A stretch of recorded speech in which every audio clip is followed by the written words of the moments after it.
लोकसभा चुनाव को लेकर बीजेपी एक्शन मोड में है। उसने एक-एक कर अपने चुनावी पत्ते खोलने शुरू कर दिए हैं। राम मंदिर के बाद अब नागरिकता संशोधन कानून सामने आ गया है, वह इसे लागू करने जा रही है। इससे विपक्ष की बेचैनी बढ़ गई है। 2020 में देश में कई जगहों पर सीएए के खिलाफ बड़े प्रदर्शन देखने को मिले। दिल्ली का शाहीन बाग तो एक तरह से सीएए विरोध का एक बड़े केंद्र के रूप में उभरा। अमित शाह कह चुके हैं कि सीएए देश का कानून है, यह लागू होकर रहेगा। जाहिर है कि सरकार ने अपने इरादे जाहिर कर दिए हैं, यह इसे लागू करेगी। तो क्या सीएए पर सियासी घमासान फिर देखने को मिलेगा? सीएए का पूरा नाम नागरिकता संशोधन कानून है। 11 दिसंबर 2019 को संसद ने इसे पारित कर दिया, लेकिन राज्यों में हुए प्रदर्शनों एवं फिर कोरोना महामारी की वजह से इसे लागू करने में देरी हुई। आइए समझते हैं सरकार क्यों लेकर आई है यह कानून। सरकार का कहना है कि चूंकि पाकिस्तान, अफगानिस्तान और बांग्लादेश मुस्लिम बहुल देश हैं, इसलिए धार्मिक आधार पर इन देशों में अल्पसंख्यकों, हिंदू, सिख, ईसाई, बौद्ध, जैन एवं पारसी को प्रताड़ित किया जाता है।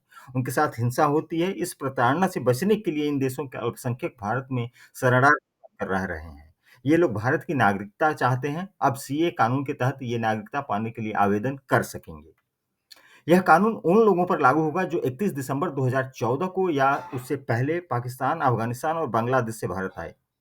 इन्हें भारत में रहने की अपनी अवधि साबित करनी होगी। इन्हें यह भी साबित करना होगा कि ये धार्मिक उत्पीड़न की वजह से भारत आए। इससे पहले भारत की नागरिकता हासिल करने के लिए किसी भी व्यक्ति को कम से कम 11 साल तक भारत में रहना जरूरी था। इस अवधि को 1 से 6 साल किया गया है। यह कानून अभी तक इसलिए लागू नहीं हो सका क्योंकि सीए के तहत नियम बनाए जाने बाकी थे। सरकार के एक वरिष्ठ अधिकारी ने कहा कि कानून के नियम कायदे बनकर तैयार हैं, बस इन्हें पोर्टल पर डालना बाकी है। आवेदन की यह पूरी प्रक्रिया ऑनलाइन होगी। जाहिर है कि सीए को लेकर सरकार आगे बढ़ने जा रही है। इसी महीने आवेदन की ऑनलाइन प्रक्रिया शुरू हो सकती है। विपक्ष को यह कानून रास नहीं आ रहा है। विपक्ष के नेताओं ने बोलना शुरू कर दिया है।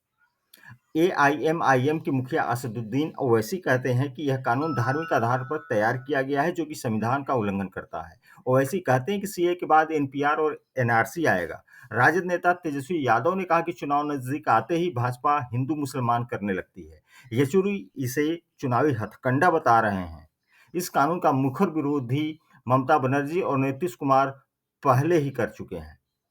केरल, पंजाब, राजस्थान, बंगाल, पुडुचेरी, तेलंगाना की विधानसभाओं में सीएए के खिलाफ प्रस्ताव पारित हो चुके हैं। शाहीन बाग में सीएए पार्ट 1 का ट्रेलर देश देख चुका है। अब सीएए पार्ट 2 आने जा रहा है। सरकार के इस दांव पर विपक्ष कौन सा पैंतरा अपनाता है, यह भी कुछ दिनों में सामने आ जाएगा।